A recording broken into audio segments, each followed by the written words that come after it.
사랑이 많으신 하나님 아버지, 한 해를 마무리하면서 하나님의 자비하심으로 죄를 용서받기 원합니다.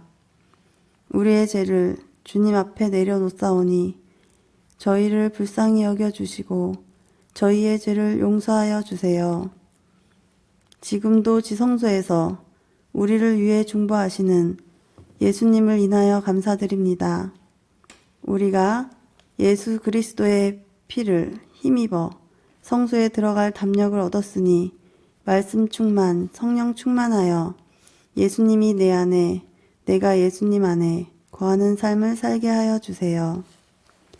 성령님 함께하여 주셔서 성회에서 스스로 괴롭게 하라는 하나님의 말씀에 순종하여 참된 회개를 이루게 하여 주세요. 예수님 이름으로 기도합니다. 아멘.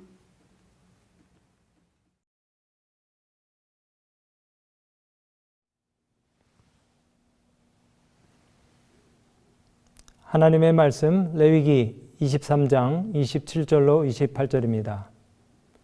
7월 10일은 속죄일이니 너희는 성회를 열고 스스로 괴롭게 하며 여호와께 화제를 드리고 이날에는 아무 일도 하지 말 것은 너희를 위하여 너희 하나님 여호와 앞에 속죄할 속죄일이 됨이니라.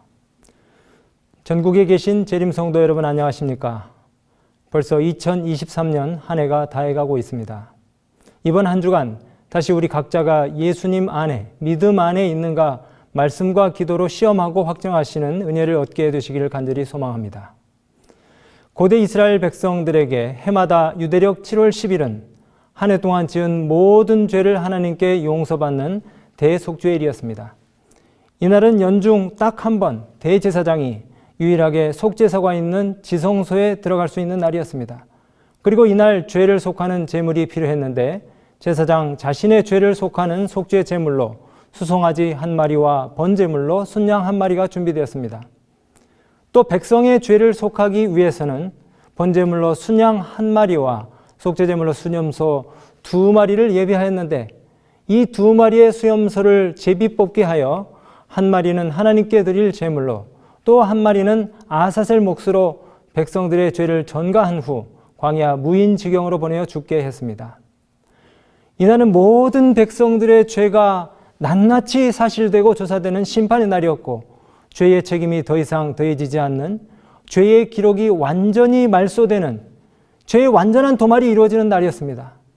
또 성소의 모든 기구들을 피로 정결케 하는 성소 정결의 날이기도 하였습니다.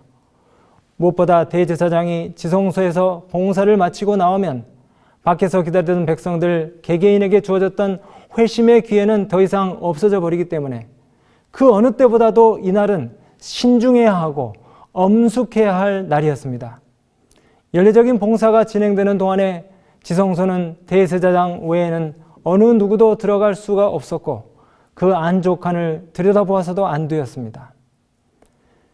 대제사장 자신도 하나님의 존전인 그곳에 들어갈 때에는 평상시에 장식이 많고 화려한 예복 대신 물로 몸을 씻은 후에 소박한 흰 세마포 속옷과 고의로 갈아입고 떨리는 마음으로 매우 조심스럽고 엄숙한 준비를 갖춘 후에 들어갈 수 있었습니다. 한편 대제사장이 지성소에서 속죄의 봉사를 하는 동안 온 백성들은 성소 주위에 모여서 회중에게서 끊쳐짐을 당치 않기 위해 지극히 엄숙한 태도로 하나님 앞에 마음을 겸비케 하고 회개하며 기다려야 했어요. 여러분, 시험을 앞둔 수험생이 또 마지막 결승전 앞에서 선수가 긴장하며 초조해하는 것보다도 더 비교할 수 없도록 심각하고 진지하게 백성들은 밖에서 하나님의 용서를 열렬히 간구하면서 마음을 가다듬고 엄숙한 침묵으로 대제사장이 돌아오기를 기다려만 했습니다. 혹시나 대제사장이 보통 때보다 지성소에서 늦게 나오는 때에는 더욱 초조해했어요. 자신들의 죄로 인해 대제사장이 그 지성소 안에서 하나님의 영광으로 죽임을 당하지는 않을까, 또 그 멸망의 기운이 자기들에게 미치지나 않을까 하는 염려와 두려움으로 기다렸어요. 자신들의 마지막 영원한 운명이 결정되는 바로 그날, 백성들은 분명히 엄숙한 마음과 태도로 하루를 보냈을 것입니다. 여러분 자신의 생사가, 우리의 운명이 바로 오늘 자정 12시 전에 결정된다면 얼마나 진지하고도 엄숙한 마음으로 우리의 남은 시간을 보내게 될까요? 사랑하시는 믿음의 가족들이시여, 이 원형적 대속죄일 시대에 우리가 살고 있는데 우리가 이 같은 말씀들을 들으면서 우리의 삶도 좀 더 진지해져야 하지 않을까 생각지 않으십니까? 러시아의 대문호 도스토예프스키가 28살 젊은 나이에 사형대에 서게 되었습니다. 그가 형장에서 마지막 5분의 시간을 유예받았을 때에 그는 너무나도 짧고 아쉬운 이 5분의 시간을 놓고 고민했습니다. 나에게 좀 더 시간이 주어진다면 아쉽다, 너무나 아쉽다, 이렇게 살지 말았어야 하는데 하면서 자신의 인생을 돌아보며 보다 진실되고 충실하게 살지 못한 것에 대해 후회하고 반성했습니다. 그러면서 이런 기도를 시작했는데, 우선 2분간 자신이 알고 있는 모든 이에게 작별 기도를 하고 오늘까지 살게 해주신 하나님께 감사의 기도를 하고 곁에 있는 다른 사형수들에게 한마디씩 작별 인사를 나누었습니다. 그리고 나머지 1분은 눈에 보이는 자연의 아름다움과 지금 최후의 순간까지 이 땅에 있게 해주신 그 하나님의 은혜에 감사했어요. 주체할 수 없이 흐르는 이 눈물을 삼키면서 가족들과 친구들을 잠깐 생각했어요. 그렇게 작별 인사와 기도를 하는데 벌써 3분이 지나버렸습니다. 그리고 자신에 대해 돌이켜보려는 순간 이제 2분 후면 내 인생도 끝이구나 하는 생각이 들자 눈앞이 캄캄해졌습니다. 지나가버린 28년이라는 세월을 금쪽처럼 아껴 쓰지 못한 것을 후회했습니다. 그러면서 다시 한번 나에게 이 인생의 기회가 주어진다면, 조금만 더 살 수 있다면 하고 회한의 눈물을 흘리는 순간, 잠깐 멈추시오! 사형 집행 중지 명령이 내렸다며 어떤 사람이 헐떡거리며 뛰어와 말했어요. 그리고 그는 극적으로 목숨을 건지게 되었습니다. 구사일생으로 풀려난 도스토예프스키는 그 후 사형 집행 직전에 주어졌던 그 5분의 시간을 회상하며 살아있는 동안 늘 시간과 삶의 가치를 헤아리며 하루하루 순간순간을 마지막처럼 소중하게 여기며 살기로 결심했습니다. 그리고 마침내 우리가 잘 아는 세계적인 대문호가 되었다 합니다. 여러분, 사실 우리는 내일을 기약할 수 없는 사고와 질병이 너무나 많은 세상 속, 쏜 화살과 같이 빠르게 지나가 버릴 시간 속에 살아가고 있는 시한부 인생들입니다. 당장 내일이 아닐 수도 있지만 언제 우리에게 닥칠지 모르는, 그리고 이 노아의 과정을 통해서 죽음으로 개인적인 종말이 예고된 시한부 인생들입니다. 그러므로 우리에게 주어진 이 인생의 기회를 세속적 즐거움에 도취되어 낭비적으로 경박하게 그렇게 보낼 수는 없는 것입니다. 우리가 원형적 이 대속죄일의 시대를 살아가고 있기에 더욱 그렇습니다.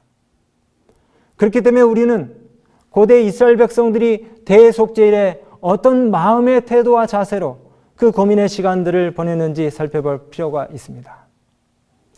레위기 23장 27절로 32절에는 대속죄일에 관한 규례가 나오는데요. 그 첫 번째 규례는 스스로 괴롭게 하는 것이었습니다. 너희는 스스로 마음을 괴롭게 하며, 이스라엘 백성들이 금식과 회개를 통해 스스로를 괴롭게 해야만 했는데요. 이 스스로를 괴롭게 한다는 말은 자신을 억제하여 낮추고 하나님 앞에 금식하며 회개한다는 의미가 있습니다.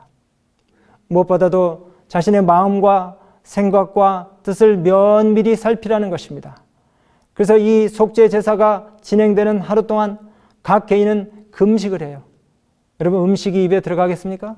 금식을 하면서 자신의 과거에 지은 모든 죄를 살피며 회개하는 시간을 가졌던 것입니다. 제사장으로부터 저 어린 아이에 이르기까지 죄에 대한 세심한 성찰이 있어야 했고요. 부지 중에 저릴 수 있는 모든 죄까지도 샅샅이 뒤져서 회개해야만 했습니다. 대속죄일의 두 번째 규례는 제사장이 여호와께 화제를 드리는 것이었습니다. 이제 백성들이 밖에서 자신들의 마음과 생각과 죄를 살피는 동안에 제사장은 여호와께 속죄의 제사를 준비하여 드려야만 했습니다. 속죄의 제사, 이날의 죄를 속하는 예식은 먼저 대제사장 자신과 제사 직무를 맡은 여타 다른 제사장들을 위한 속죄로부터 시작되었습니다. 수송아지와 순양을 가지고 대제사장이 먼저 자신과 더불어 제사 직무를 맡은 여타 제사장들을 위해 속죄제와 번제를 드린 것은 제사장 직무를 수행하는 중에 자신도 모르는 사이에 부지 중에 저질렀을지도 모를 모든 죄를 용서받고 또 그 용서받은 것에 대하여 감사함으로 앞으로 더욱 헌신할 것을 다짐하기 위함이었던 것입니다. 백성들의 속죄는 물론이고 하나님의 면전에 서야 할 제사장들도 그들의 죄를 속하는 제사를 드려야만 했습니다. 그 어느 누구도 속죄의 제사에서 면제될 사람은 아무도 없었어요. 여러분, 우리도 마찬가지입니다. 교단의 최고 지도자들로부터 시작해서 저 어린아이에 이르기까지 우리 모두가 다 우리가 지은 죄를 속하기 위해서 우리 자신을 이번 주 하나님 앞에 낮추고 살펴야 하는 것입니다. 이번 한 주 우리 모두는 속죄의 제사가 필요한 연약한 죄인들임을 기억해야 할 것입니다. 사랑하는 믿음의 가족 여러분, 여러분 자신을 믿지 마세요. 죄된 우리는 절대 자신을 믿어서는 안 됩니다. 정말 우리 각자가 너무나 연약한 존재임을 인정해야만 합니다. 우리의 예상은 늘 빗나갈 수 있고요. 우리의 판단과 결정은 잘못될 수 있어요. 우리의 생각은 오염되기 쉬워요. 자부심을 버리시기 바랍니다. 내가 항상 옳아. 나는 절대 틀리지 않아. 내 기억이 분명해. 이런 과신도 금물입니다. 얼마든지 여러분 틀릴 수 있고요. 얼마든지 잘못될 수 있고 여러분 생각이 변질될 수 있어요.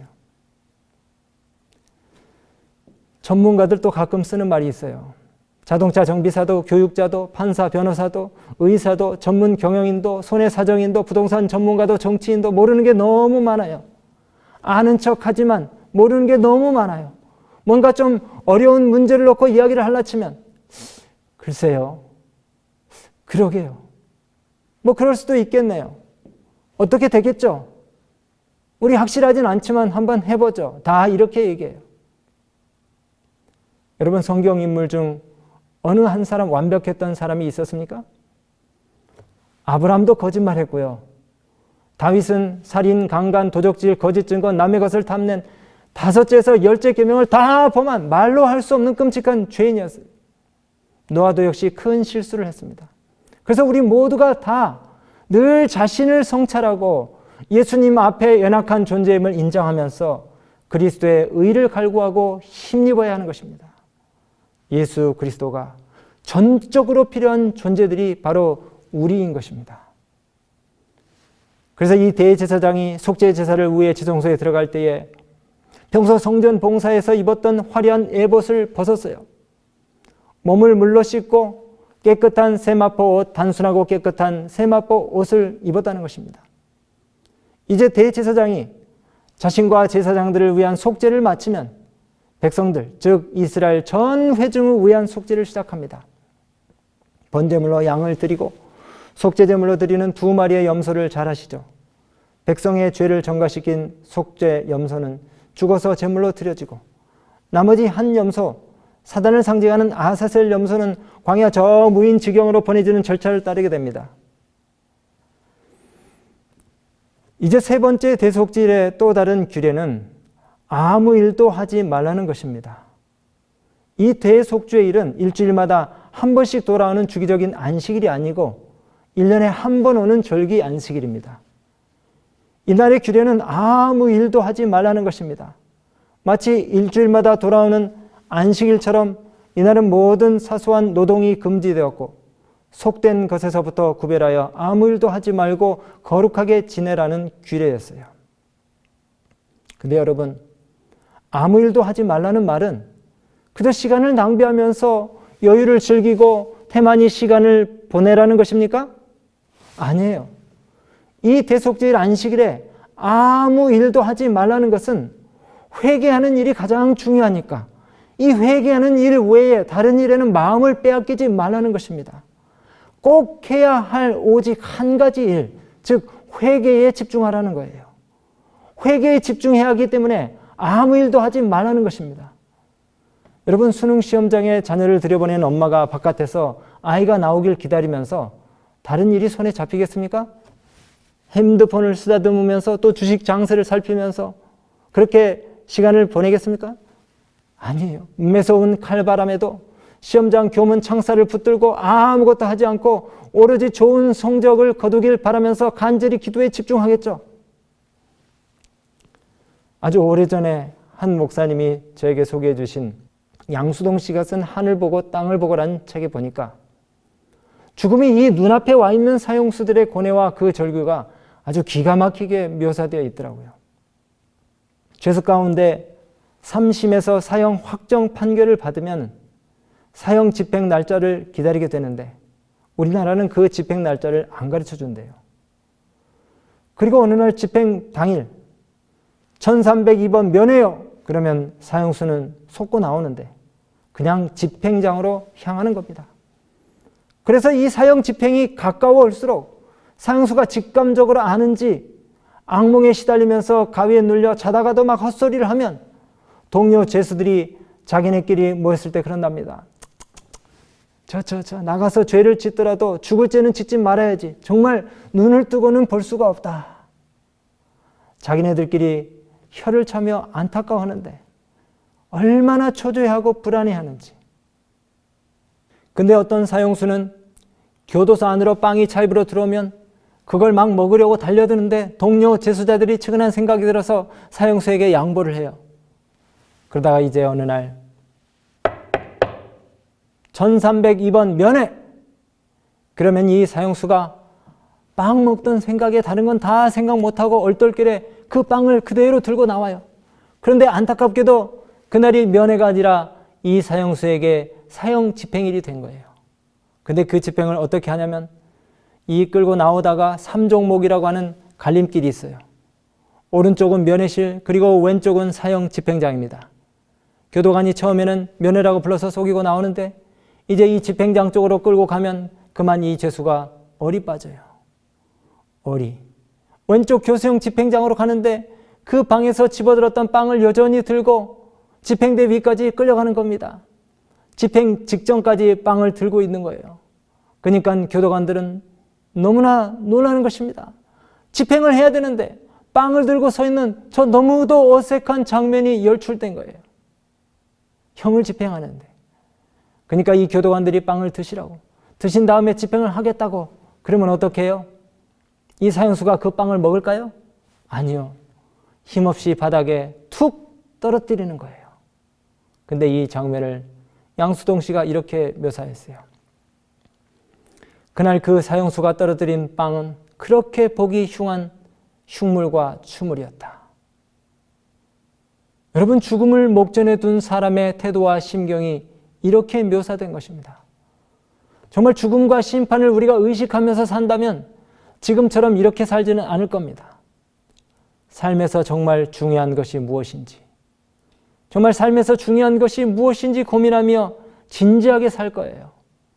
지금 삶의 방향과 목표, 그리고 성취와 업적들이 과연 내게 필요한 것들인지 다시 생각해 보게 될 것입니다. 돈을 많이 벌고 화려한 이력을 쌓고 사람들의 추앙과 찬사를 받는 것, 이게 인생의 목적이 아니에요. 이 세상에 더 살고 싶어하는 사람들, 죽기는 싫고 안 죽을 수 없는 처지에 놓인 인간의 심정을 어떻게 표현해야 할지 미개한 나로서는 알지 못한다.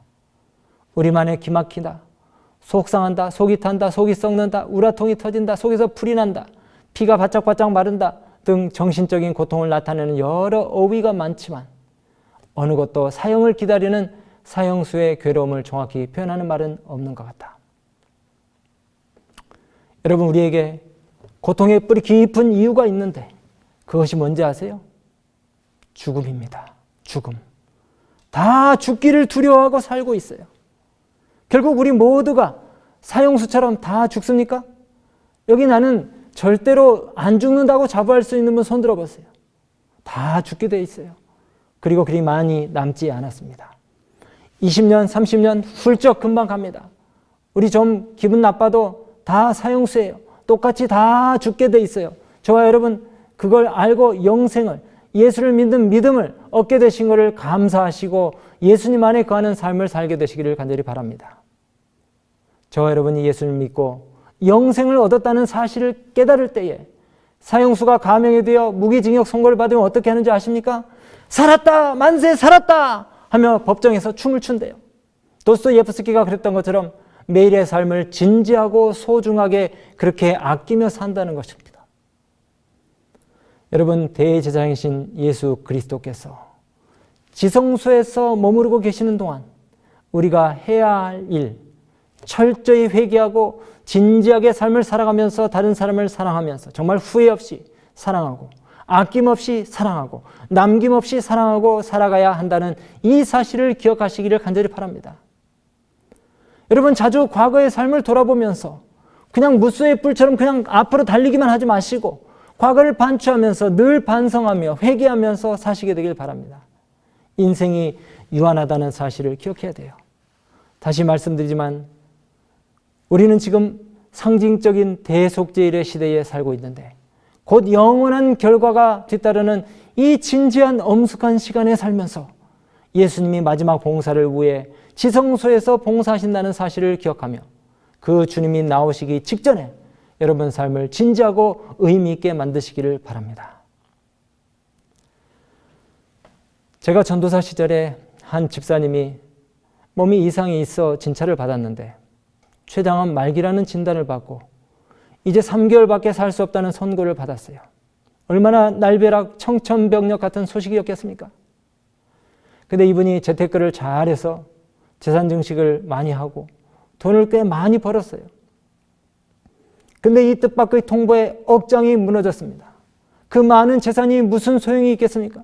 정말 전도서 1장 2절의 솔로몬의 고백이 생각이 났어요. 헛되고 헛되며 헛되고 헛되니 모든 것이 헛되도다. 그동안 살아온 모든 삶이 헛되게 느껴졌습니다. 사랑하는 가족들의 얼굴을 쳐다보아도 그동안 애에서 장만해 놓은 저 가구들을 쳐다보아도 심혈을 기울여 써놓은 원고 뭉치를 쳐다보아도 그저 눈물만 솟구칠 뿐이었습니다. 도무지 참을 수 없어 교회로 달려갔어요. 아무도 없는 그 텅 빈 교회에 홀로 무릎을 꿇고 흐느끼면서 처음으로 하나님께 간절한 기도를 드렸어요. 오 주님, 저의 생명을 연장해달라고 구차한 요구는 드리지 않겠습니다만 그러나 이 한 가지만큼은 꼭 좀 들어주시기 바랍니다. 남은 3개월 동안에 제가 무엇을 해야 저의 삶이 의미 있게 마무리가 될 수 있을지 이 한 가지만큼은 꼭 가르쳐 주시기를 바랍니다. 하고 간절히 기도했어요. 애타게 기도하는 가운데 느껴지는 감동이 있었습니다. 사랑하라는 말씀이었습니다. 그동안 자기로 인해서 상처받았던 사람들, 섭섭한 마음을 갖게 된 사람들의 명단을 작성하고는 사죄의 편지를 쓰고 또 그들을 일일이 찾아다니면서 용서를 구했습니다. 그리고 그동안 억척스럽게 재산을 모으기만 했지 한 번도 자기의 재산을 남을 위해 가볍게 써본 적이 없다는 사실을 깨닫고 자기의 재산 가운데 상당한 부분을 하나님께 헌금으로 드리고 그리고 가족들을 위한 유산도 분배하고 또 어려운 학생들을 위해 장학금도 주고 이웃에게 도움이 필요한 사람들에게 기부도 하고 물품을 사다 주는 선행을 했습니다. 그리고 마지막 유언장을 완성했습니다. 이제 이분에게는 매일같이 살펴보던 그 주식 장세를 들여다보는 것이 재미없고 또 돈 뭉치를 세며 재산을 불려나가는 일이 아무런 의미가 없었어요. 그저 틈나는 대로 하나님 말씀인 성경을 읽고 또 하나님께 깊은 기도를 드렸습니다. 그러는 가운데 3개월이 지났는데 몸에 큰 진통이나 나쁜 변화가 없었어요. 너무 이상해서 다른 더 큰 병원으로 가서 검사를 다시 해보기로 했습니다. 그리고 조직 검사를 했는데 아니 이게 웬일입니까? 췌장암이 아니라 담낭 밑에 조그만 물혹이 있는데 약물 치료로도 충분히 나을 수 있다는 겁니다. 여러분, 이분이 정확한 진단이라고 나온 이 3개월 후의 결과에 대해 억울해 했겠습니까? 그동안의 그 고통스러운 시간들에 대한 보상을 해달라고 하나님께 떼를 쓰겠습니까? 아니요. 그때 집사님은 이렇게 대답했습니다. 전도사님, 저는 제 생에 있어서 가장 중요하고 소중한 3개월을 지난 몇 달 동안 보냈습니다. 그렇게 제 삶 속에서 의미 있고 값진 시간을 살아본 적이 없습니다. 앞으로 제게 주어진 남은 삶이 얼마가 되든지 간에 저는 늘 시한부 인생처럼 그렇게 소중하고 진지하게 인생을 살아가렵니다. 여러분, 삶의 참된 의미를 깨닫는데 재산을 다 써버렸지만 그러나 그것은 보람된 일이었다고 이분이 얘기했어요. 여러분, 우리들도 시한부 인생처럼 살고 있지만 정말 그렇지 않은 것처럼 우리가 너무나 경박하게 그렇게 인생을 낭비적으로 살지 않았나 모르겠어요. 다시 한번 우리의 시선을 지성소에서 우리의 죄를 위하여 신원하고 중보하시는 예수님께 고정시키시고 믿음의 주여 또 온전케 하시는 예수를 늘 바라보시게 되기를 간절히 바랍니다. 자기의 이름이 생명책에서 지워지지 않기를 원하는 모든 사람은 그들의 은혜의 시기가 얼마 남지 않은 오늘날 죄를 슬퍼하고 진정으로 회개함으로 하나님 앞에서 그들의 심령을 괴롭게 해야 한다. 그들은 심각하고 철저하게 마음을 살펴야 한다. 그리스도인이라고 공언하는 너무도 많은 사람들이 가지고 있는 부하고 경박한 정신들이 반드시 버려져야 한다. 비록 온 인류가 하나님 앞에서 심판을 받을지라도 하나님께서는 각 개인의 사건을 조사하기를 마치시고 세상에 그 한 사람밖에는 다른 사람이 없는 것처럼 세밀히 하실 것이다. 주님이 지성소에서 속죄의 봉사를 마치시고 나오시기 전에 우리 모두가 예수 그리스도의 피공로로 구원이 반열에 서게 되었다는 놀라운 선고를 받으시고 영원한 생명을 유업으로 받으시는 우리 모든 믿음의 가족들 되시길 간절히 바라면서 말씀을 마칩니다. 사랑의 아버지 하나님, 우리에게 당신의 사랑과 자비를 인하여 유예의 기간을 허락하심을 인하여 감사드립니다. 이 진지하고 엄숙한 시대에 우리가 살면서 하늘 성소에서 우리를 위하여 중보하고 신원하시는 예수 그리스도의 그 속죄의 은혜를 기억하게 하여 주시고 매사에 우리의 삶이 진지하고 또 엄숙한 삶이 되도록 우리의 마음을 성령으로 늘 일깨워 주시옵소서.